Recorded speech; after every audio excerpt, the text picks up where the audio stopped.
Balls to the Wall, episode number 39. I'm Kenny Matthews, and my co-host, my main man over there, Billy Martin Jr. How are you doing, buddy?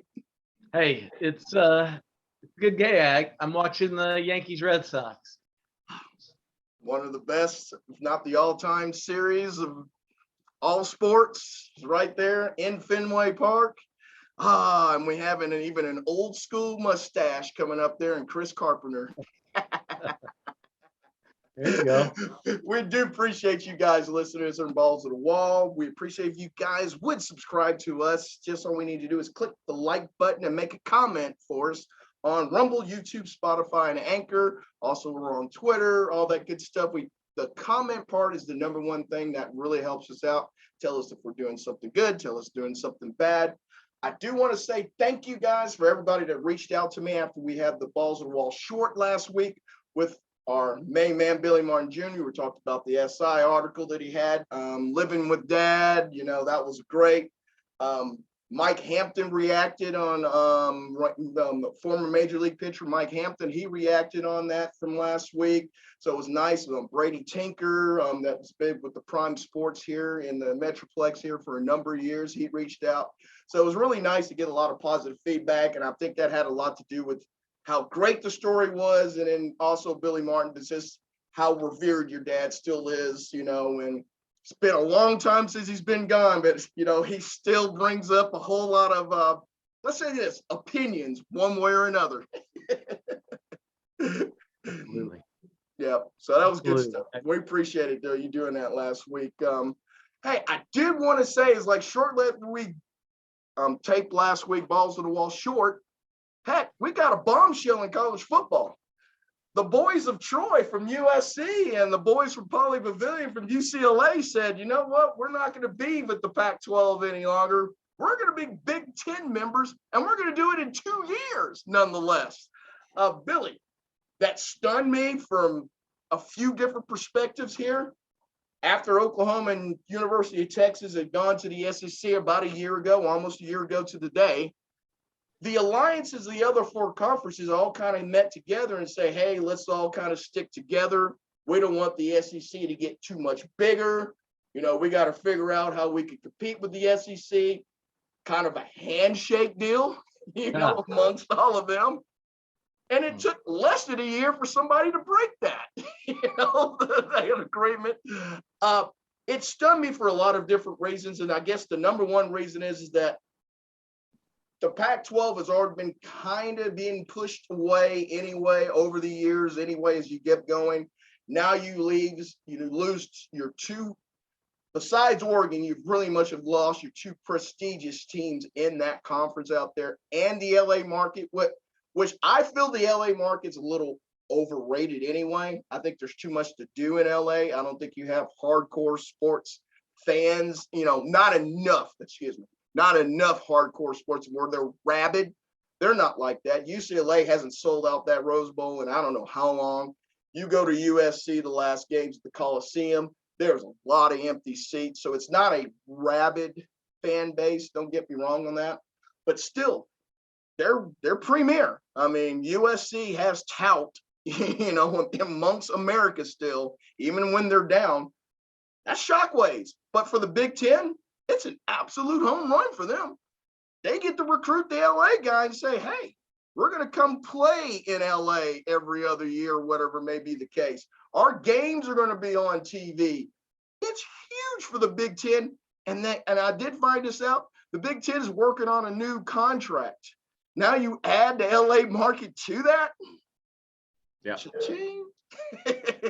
and where are they going to end up with name like this image stuff too? I mean, you know, I literally had a college coach tell me last week that he thinks LSU baseball players are going to be making six figures, literally $100,000 a year to play baseball at LSU. Now, not many baseball programs are getting that, but come on, football and basketball players, absolutely. USC, UCLA players,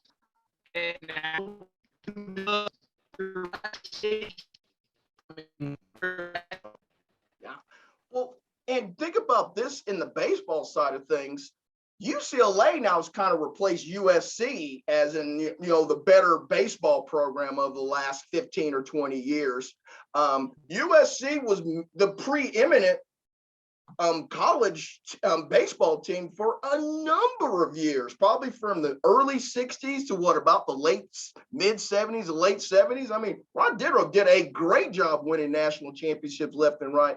Now they're in a conference now where the Big Ten, albeit you have Michigan and you have a couple of other teams in there, but that's a conference now in baseball where UCLA and USC are saying, hey, we can win this thing. We can easily win this conference here. It's not as daunting as it was when you had Stanford in your background. You had Arizona State in your background. You had Arizona picking at some of the players there in LA at you. I think now the USC and UCLA, if they could just keep their players at home, they're going to be very competitive in all sports. How many people know that? But USC is a major swing. And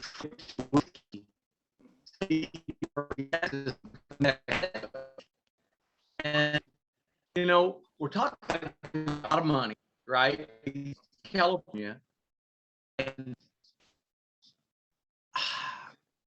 from basically I've been passionate, he wants to be a head coach.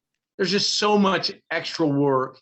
I think he loves being in a with the guys. He loves teaching, working, but doesn't want to recruit, doesn't want to be dealing with the press, all the other headaches. But I think it was such a situation for him that he's literally taken a break. That he told Coach Pierce, I've got to just stay with my family for a while, and that's all. I think the offer was so overwhelming. It was all he could do to say no. And he needs a timeout. Well, I was, to go back to the one other point, but this is the one thing that I think is kind of alarming in this dog eat dog world that we have in college sports right now, I guess, especially on the football side here. The governing party, the NCAA, they don't have any. They've been neutered now. There really is no authoritative figure here now to stop all this is going on. So my situation is to think about is, what does this do to Arizona or Arizona State? What does this do to an Oregon State? What does this do to a Utah and Colorado? I mean, you've made them now. They were a commodity when the LA schools were with them. Now that the LA schools are not with them, you have lowered, you took your house value and just lowered it because you put some government housing across the street. They didn't do anything wrong, and now they're kind of left to fend for themselves. You feel bad with that. I mean, I really feel bad for the people, even the Big 12, the kind of the same situation. You feel bad for the people that did nothing wrong. Yeah. It's all about money. Yep. And just like in life, the rich keep getting richer, and the poor seem to keep getting poorer. And that's where I wonder if, I don't know, should the NCAA step up, redo all the conferences? But you've got to keep rivalries. I still miss the Southwest Conference. Absolutely. I was going to say that myself. Yeah, absolutely. Here's my suggestion to you, Billy. I think that this is where it's kind of going. I think you're going to have two divisions in Division I football going forward. You're going to have, just keep it simple. Say it's a Power 5, but it's probably just be a Power 2 conference. It's going to be about maybe 60 teams that are with that, maybe a little more. You're going to play for a national championship through that. And then you're going to have your Conference USA, your American, and your Mid-American, and all those other conferences. They're going to play in a Division II of Division I. So you're going to have one champion here, and you're going to have another one here. Now, people say, well, nobody's going to be interested in the MAC, North Texas, SMU, whatever, and all that. Yes, they will, because we're interested in it now, and there's no relevance for them to ever play. I mean, I said the Thursday night games, the Friday night games, we still watch them. The Saturday afternoon games, we still watch East Carolina play Marshall. Now you may pay attention more because they have a reason to keep playing because they're going to have a champion at the end of that deal.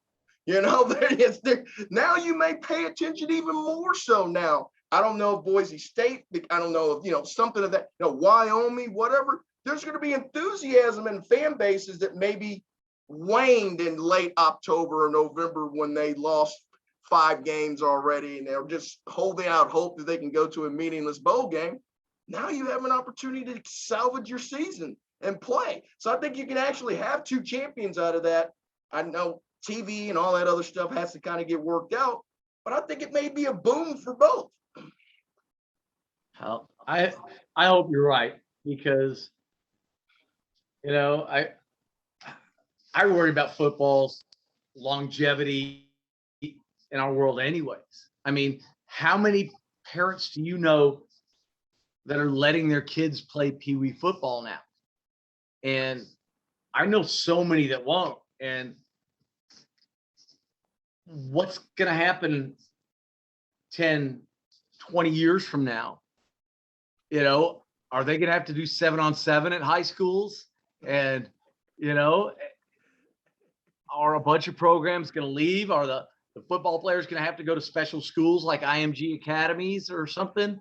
But where are they going to get good at it if they're not playing as kids? Well, I think where we live, the state of Texas, that would stun me to death in the state of Texas. That would go that way because it's still it's still just breeds high school football here, obviously. But I do think you make it a point. And then, here we had Thomas for the Denver Broncos. He had CTE in his brain. He just passed, obviously, this year. He gets CTE. That only fuels that panic amongst, parents letting their kids play. Believe me, I understand that.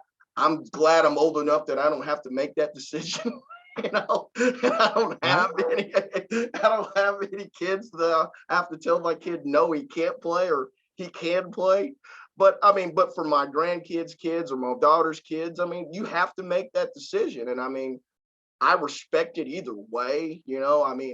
As my dad used to always tell me, you can protect people from everything, but sooner or later, your ticket is punched. He said you can't avoid it. It's just to me, it's sad that money has corrupted the whole sport with the NIL, with the transfer portal, the tampering that's going on. Then you add on top of that greed from the universities trying to go to these power conferences. It kind of reminds you a little bit of the NBA, which is pissing people off in the NBA. We're tired of these dream teams. We're tired of these millionaires bitching and complaining about stuff. Oh, I've got to have this, Hall of Fame starting 5 and all that. We, the fan, are the ones I think are getting hosed. It's not so much, the schools will survive. The players will survive and all that. But for us, we like rivalries, we like competition, we like certain structure and pattern. We don't have that now. And that's what gets me under my skin. Well, I couldn't agree with you more. And we've talked about it a bunch. I miss those old Celtics Lakers games. And I did like for 4 years until the more I watched and respected that group, the more I fell in love with the Magic Johnson and some, even the what was it, Rambus and knuckleheads on that team. I love their coach. The respect, but that's what the rivalries do. They become so awesome that, right? It's about that for me, and I do miss that. I hate when sports get political. That's why we don't. I hope you fans. No, we do not. That. No, we do not. I stayed as far away from that as we can. But sports should be our escape from all that, and that's what I want. I would love for it to go back to just being simple. I would love, but I've told you, like we said about analytics and baseball, I'm holding out and just holding out that we'll get rid of it. But I also don't have my head in the sand, knowing that the power conferences are coming. Analytics is going to be here forever in baseball, unfortunately. Either I can stop bucking the trend and learn how to accept things from where they are, or I could just be that old guy, get off my yard, and still complain. And say, I haven't made up my mind just yet, but I'm getting close. I'm getting closer to that decision, Billy. I promise. I promise. But we do appreciate you guys listening to us here on Balls to the Wall. If you could subscribe to us on Rumble, YouTube, Spotify, and Anchor, hit the like button there and subscribe. Make a comment for us. We greatly appreciate that. Would help us out over there. And Billy, I wanted to run over some things that, July 4th just happened, and I hope everybody had a safe and good 4th. As a matter of fact, I was coming back from the Cleveland KC Monarch game on Monday, and I saw the fires in Fort Worth from all those firework displays that were going on. I mean, I saw probably 50 fire trucks because there was numerous fires going on. Oh, yeah. People, from firing it because it's been so dry here in the Metroplex here, but it was crazy. But anyway, I was, that day I was doing some reading, and I realized that baseball has 2 significant anniversaries on the July 4th. And the first one is, and I feel kind of bad that we didn't mention this last week, it's the 75th anniversary of Larry Doby signing with the, in the American League with the Cleveland Indians of Bill Veeck. Now, we talked all season about Jackie Robinson Day, April 15th, the 75-year anniversary. And I turn on my TV, and I could barely get a wimp of this from the media. Now, I know it's a holiday, but why is he the stepchild in all of this? I don't quite get it, Billy Martin. I don't either, because what a great player, what a great guy, teammate.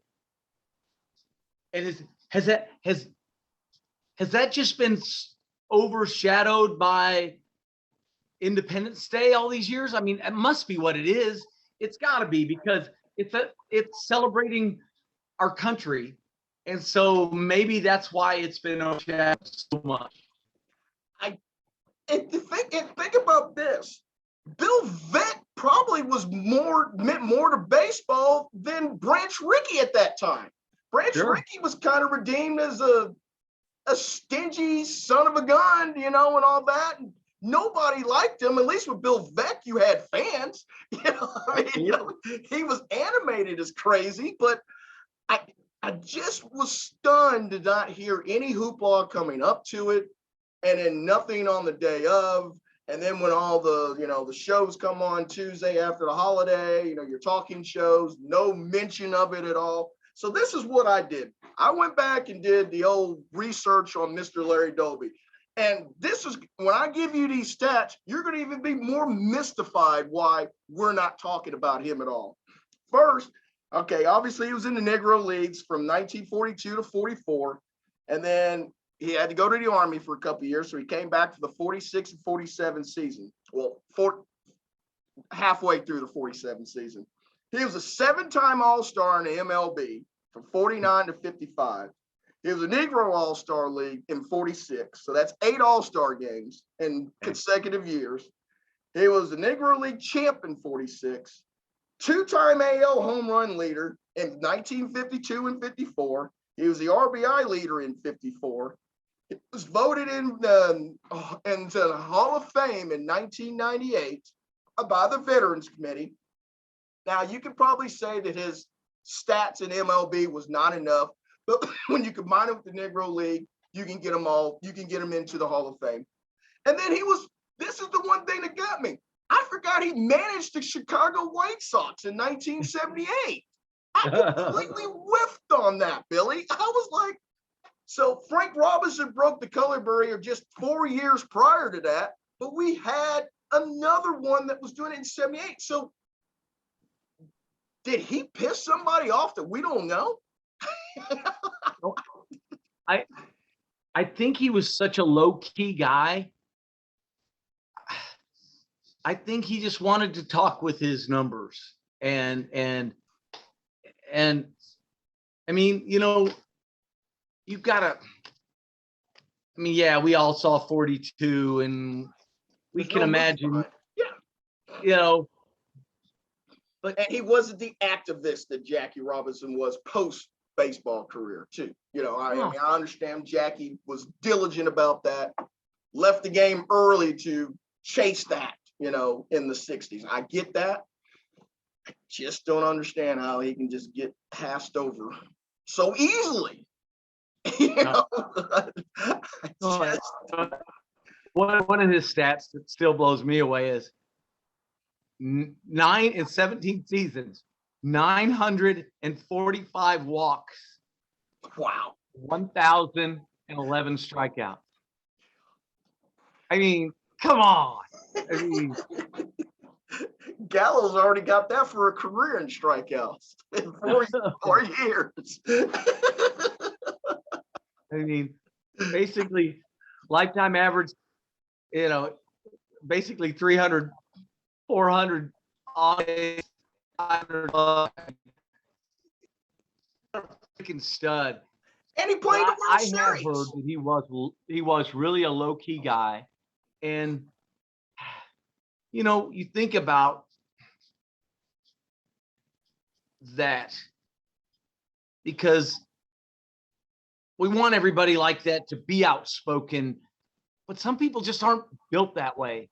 No. And he led by example. And I mean, even as a manager, I don't remember any of his press conferences or, Shocked me.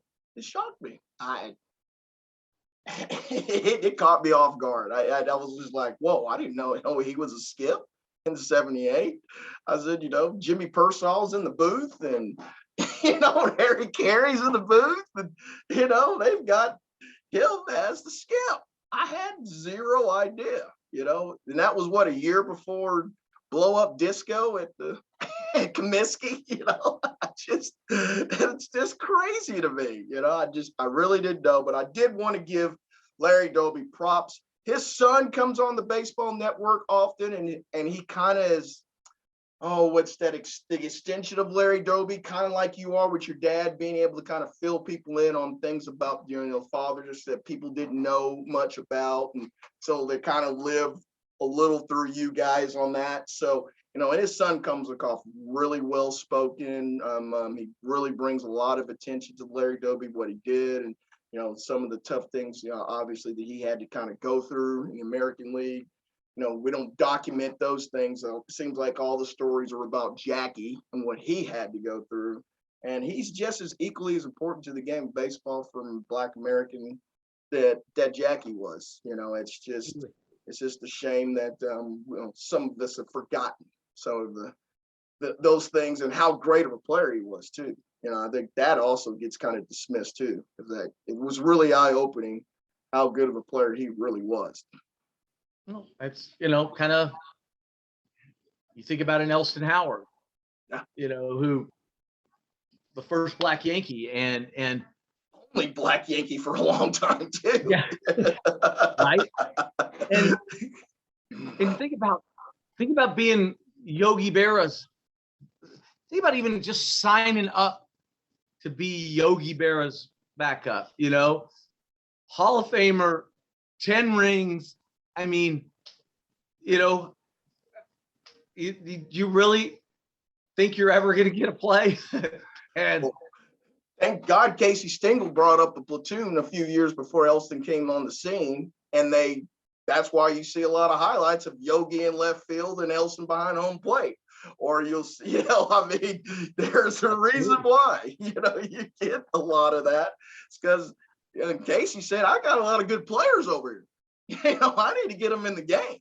So the Gene Woodlands and Woodley and all those guys were platooning, but it also shows versatility. How many catchers in today's game can go out and play the outfield too? Not many. The best one is Dalton Varsho, who spends time between center field and catcher for the Arizona Diamondbacks.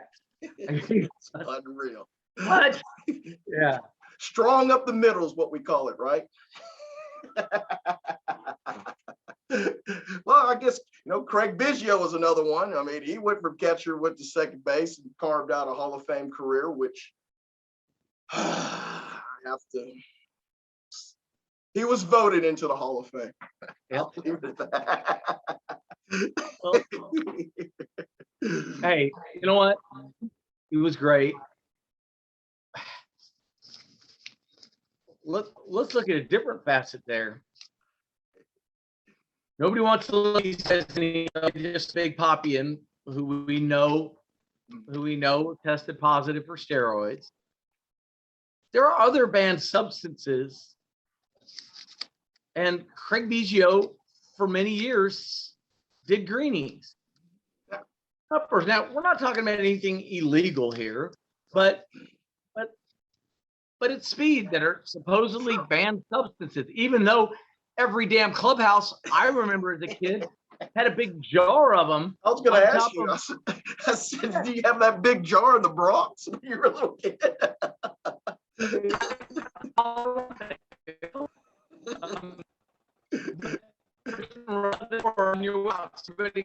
Grab some greenies and head to the freaking yard. But at the end of the day, is that any different than steroids or, cocaine or anything else that players did to gain an advantage? It's really not, but for some reason it gets completely overlooked. Yes, it does. Another one of those things that kind of gets swept under the rug, doesn't it? Just a little bit. We won't pay attention to this little over here. That's all right. Also, I wanted to bring this up, and I'll bring it up quickly here. On July 4th in 1939 is the famous Lou Gehrig speech. That's why I was telling Billy kind of off camera here a little bit that you had two big premier things that happened on July 4th in baseball. Obviously, Lou Gehrig came down with ALS, which is called Lou Gehrig's disease.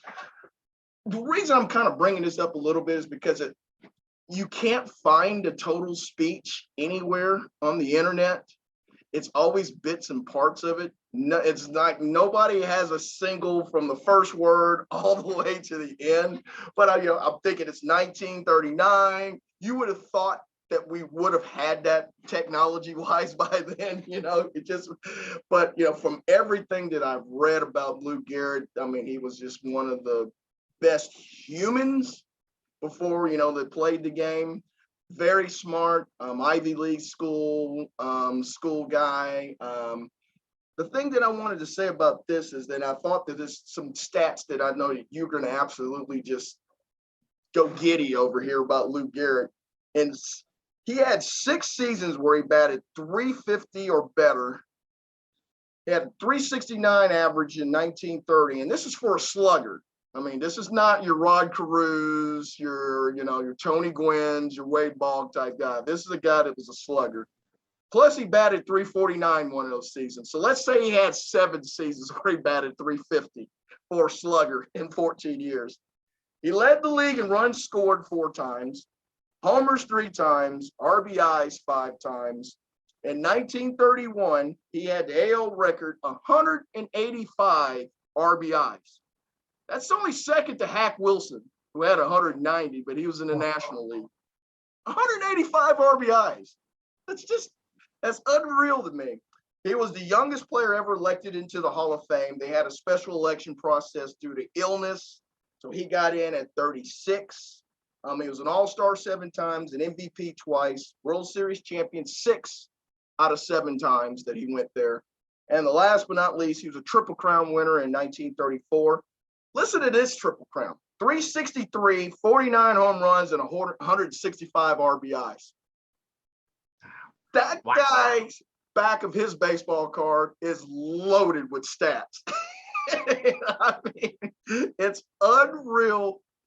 I mean, and this is the reason I bring this up for you, Billy, and I think you can come in. I have him as a top 4 player of all time, just because of production as an offensive player. And from everything I read, he was a good first baseman defensively. I mean, and then if you look at his World Series batting average, batted .360 something in the World Series, and he had 10 home runs in the World Series. 34 RBIs, and I mean, there's 34 runs scored and 30 RBIs. It didn't matter if it was April through September, even in October, he still brought the wood. Oh, and played every day, every single day. Keep me in. I don't care if I'm sick. I don't care if I'm hurt. I'm playing. 1,500 walks to 800 strikeouts. I mean, and he had that Ruth fella batting behind him most of the time. Yes. So, it wasn't like you could just walk row the time on purpose. 493 home runs, and he had to quit. He had to quit short because of illness. I mean, he's a 500 home run guy for sure. He might have got a 600. Might have got close to 600 if he kept playing. But I mean, well, he called himself in his speech the luckiest man on the face of the earth. I'm not sure if the opposite wasn't true. He might have been the unluckiest man on the face of the earth because he contracted a disease that was so rare, named after him. Yeah. I mean, it's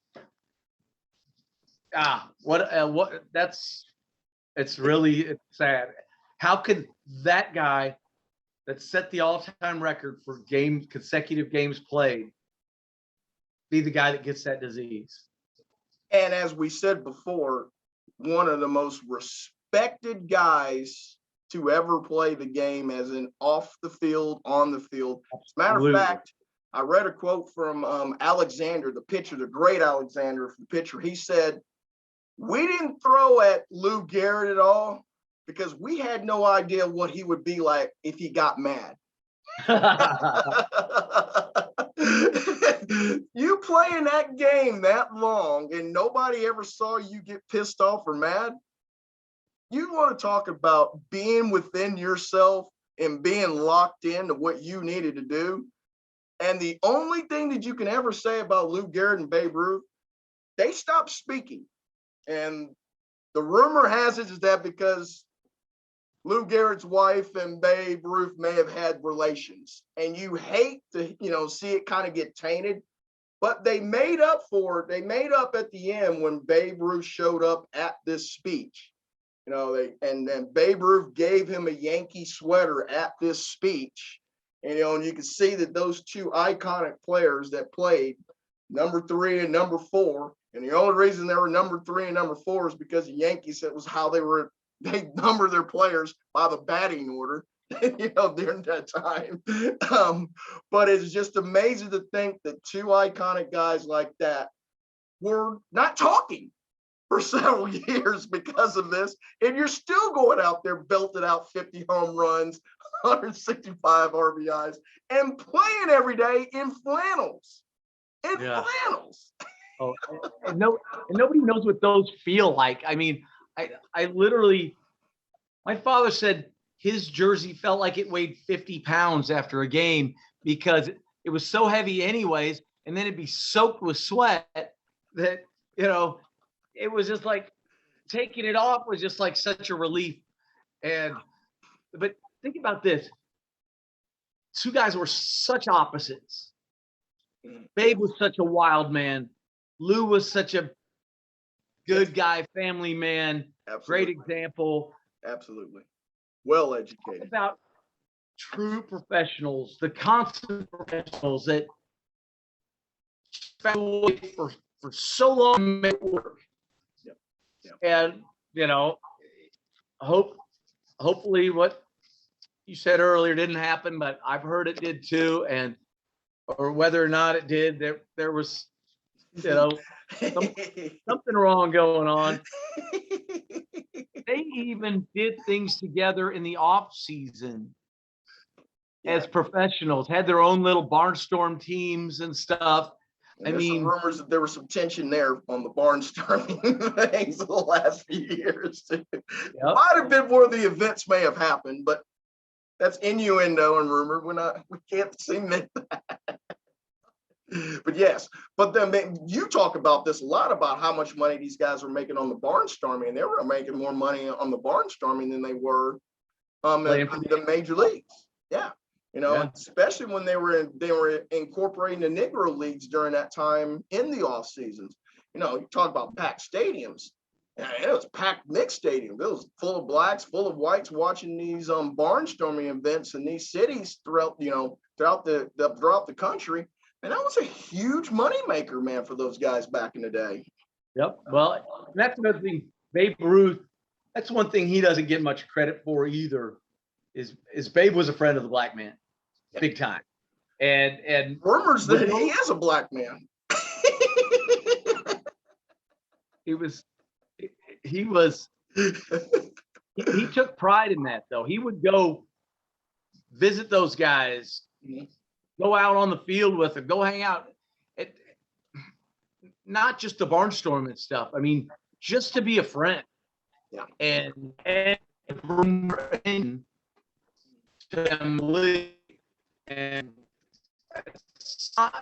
doesn't get much credit for that. Everybody just wants to talk about the boozer and the overeater and the wild man that he was. And come on, how else could Lou Gehrig forgive a guy like that if he didn't have a big heart? Absolutely. And let me ask. The last question will be about the Lou Gehrig. How fortunate are the Yankees that they can have 2 5 all-time players playing during the same time in New York? I mean, it's just the baseball guys shine down on the Yankees on that. I mean, big time. Because, you couldn't pitch around Ruth to get to Garrett. You know, you had the 27 murderers row lineup that you couldn't have gone through during that time. I mean, it's just a stinking abundance of riches to the T. Can you name a better duo than Garrett and Babe Ruth for production? I don't think there's any chance. I mean, maybe 61 with Mantle. Sure. One year. I bet 1 year we could probably throw down with just about any of their 2 years. But even that, I bet we'd look and go, nope. I was going to say, and listen to this one. This is what I thought of. Stretch, Willie McCovey, and Willie Mays. But they didn't bat behind each other, really. Willie let off too much, and Stretch batted third. So I was like, so then I said, well, Stretch and Orlando Cepeda maybe. But Cepeda's still had great years as a Cardinal.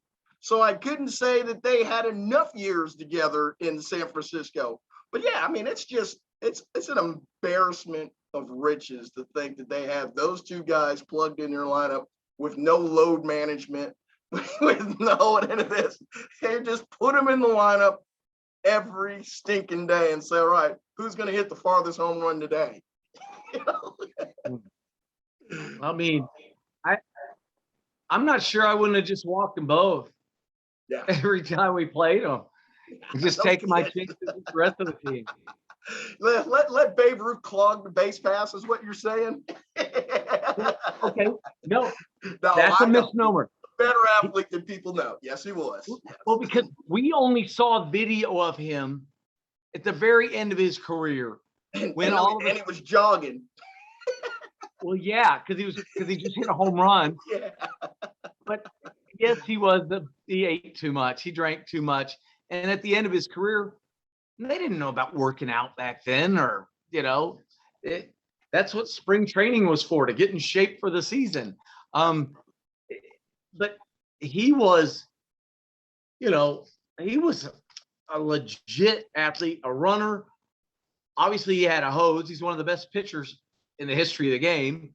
And it's just sad because everybody thinks that, because we all saw the old fat babe back, trotting around the bases. And he swung a 50-inch bat, 48-ounce bat. That, I'm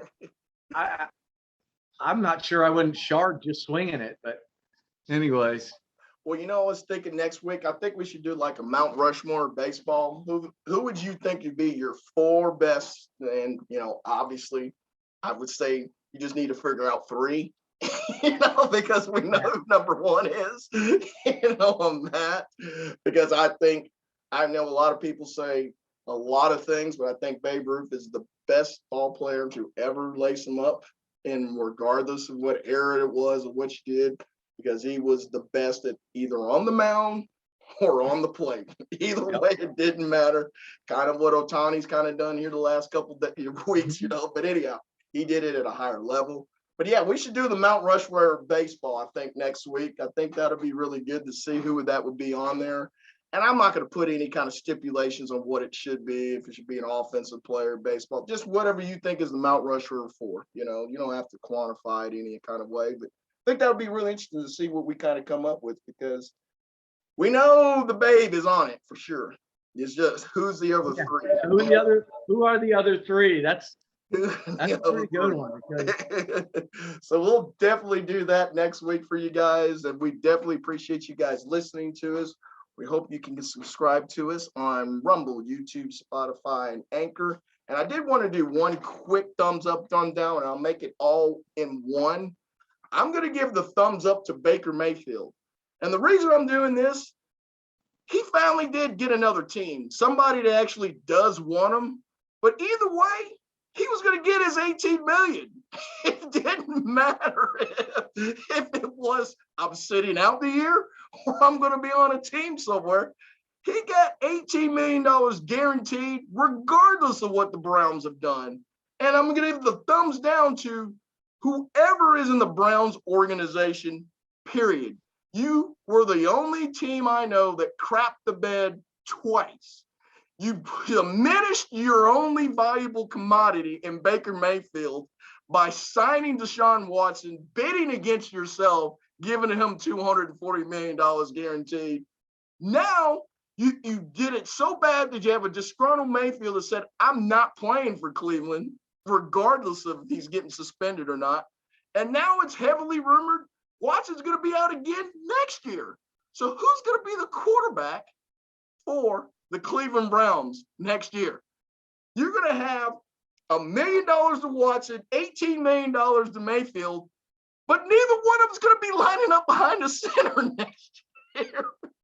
It's amazing to me how you crapped it once, cleaned it up, and you turn around and crapped on it in the afternoon the same damn day.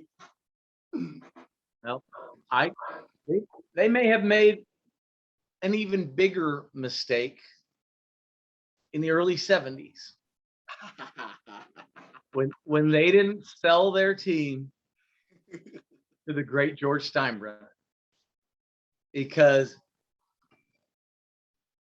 had George Steinbrenner owned a football team, first of all, he'd have made Jerry Jones look like an absentee owner, right? I mean, but are you going to tell me that he wouldn't have turned that into, who knows, how many Super Bowls would he won? Realizes George Steinbrenner's first love was football. He coached at two different high schools. And a native Ohioan. Yes. And he coached at Northwestern University before his father got sick and had to go take over the family business, the American Shipbuilding Company. Well, he took it to such new heights that he had all this money. He wanted to buy a football team, but the NFL was blowing up and nobody was selling. But Cleveland talked to him. They got close for a minute and chickened out. And then he stumbled upon the Yankees, and the rest is history. But CBS, he didn't even know baseball. And he didn't even know dirt sheet for CBS.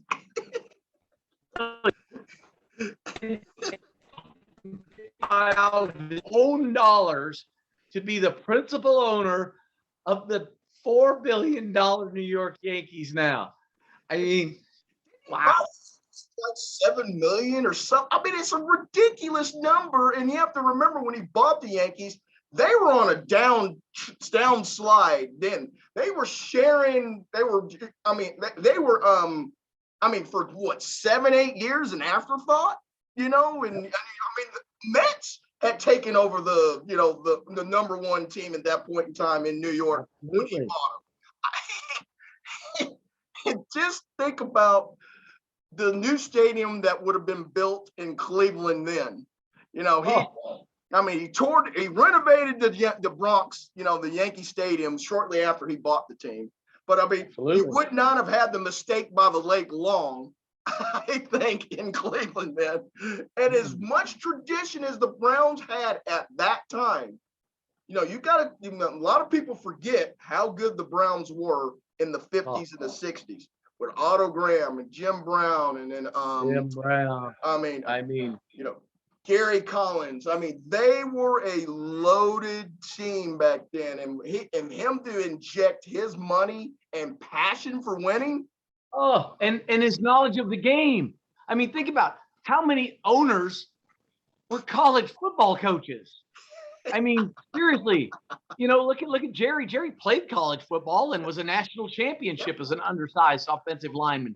Yes, but George coached at that level, and no telling. Think what he'd have done with the sport he knew. Yeah. Look what he did with the sport he didn't know. I mean, he should be in the Hall of Fame for what he did as a Yankee owner. But the Browns, I bet they would have won 4 or 5 Super Bowls under his tenure. No telling who it is Billy Martin have been though. Who it is? I was gonna say, what it would have changed. Hired and fired 5 times. It changes two classic franchises big time, dude, if it swaps.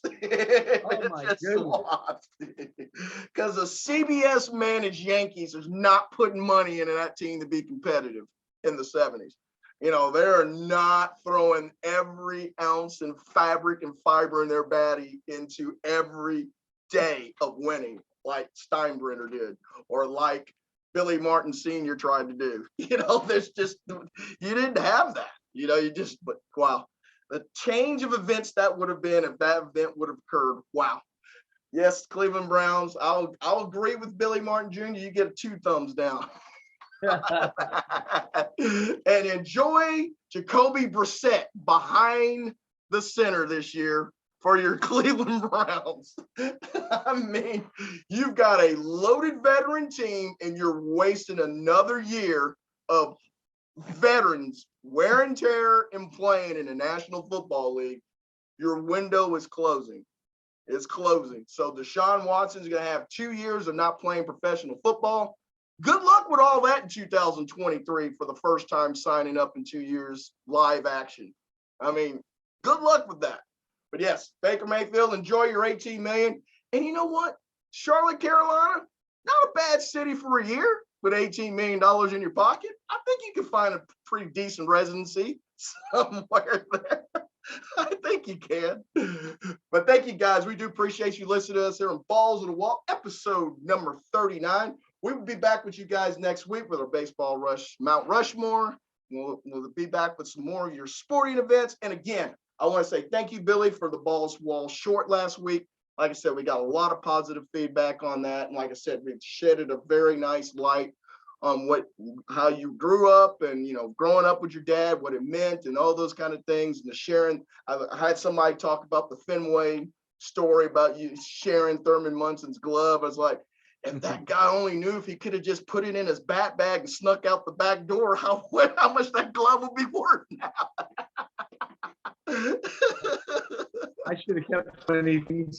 There's no telling. Yes, that would have been awesome. But man, I do appreciate you doing that for me last week. That really went off well. And guys, we do appreciate you. We'll talk to you guys soon as my beloved Yankees are up 5-0 over the Bo Sox here with a 3-run bomb there from Michael Stanton is what I'm going to call him today. Yeah. All right.